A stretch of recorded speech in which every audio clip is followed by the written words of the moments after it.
The DSR-50 is a sniper rifle based on the older DSR-1 design, but modified to fire incredibly powerful 50 caliber rounds.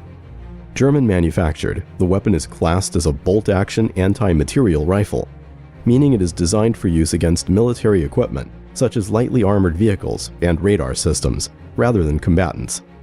If fired on a person, the DSR-50 can cause damage so bad it has been known to sever limbs. The rocket-propelled grenade, or RPG as they're more commonly known as, is the most widely used anti-armor weapon in the world. Found in many countries' military arsenals and often used by insurgent groups, RPGs are highly effective against armored vehicles and soft targets, as they are one of the most destructive, non-guided weapons available. New versions, such as the RPG-32, can penetrate up to 26 inches of armor. Schwerer Gustav was an enormous railway gun used by the Germans during World War II. At 80 centimeters, it was the largest caliber rifled weapon ever used in combat. It was also the heaviest mobile artillery piece ever built. Its 155-foot length and 38-foot height gave Schwerer Gustav a weight of nearly 1,350 tons. A necessity, considering it had to fire 7-ton shells, another record for artillery weapons, across a distance of 29 miles. The Nimitz-class supercarriers are 1,100-foot long, 100,000-ton war machines. Powered by twin nuclear reactors that run for 23 years without the need for refueling, the 85 jet fighters these carriers hold mean they can give a nation as much military might as possessing nuclear weapons. The backbone of the U.S. Navy, their mere presence in a region is often enough to influence global politics and deter would-be aggressors. Considered at the time of its production in 2003 to be the most powerful non-nuclear weapon ever developed, the GBU-43B Massive Ordnance Air Blast, or mother of all bombs, could destroy 9 city blocks with its blast radius. Designed to be delivered by a C-130 Hercules transport aircraft, the 30,000-pound, 30-foot-long bomb is so powerful, detonation results in a nuclear-style mushroom cloud. They are used primarily as bunker busters, designed to destroy heavily fortified underground sites. Not wanting to be outdone, in 2007, the Russians developed the aviation thermobaric bomb of increased power, nicknamed the father of all bombs. Claimed to be 4 times more powerful than the previous US version, the FOAB is allegedly the most powerful non-nuclear weapon in the world today. It yields the equivalent of 44 tons of TNT, making the blast similar to that of a small tactical nuclear weapon. When describing the effect of the bomb, Russian Deputy Chief of the General Staff Alexander Rushkin said, "All that is alive merely evaporates." Used by the US and the United Kingdom, the Trident II is one of the most powerful weapons systems in use today.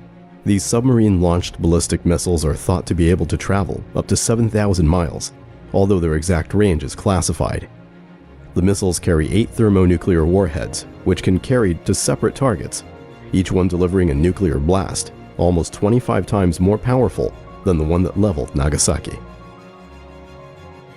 As bad as the Black Plague, anthrax, and Ebola are, their harmful properties are just a product of evolution.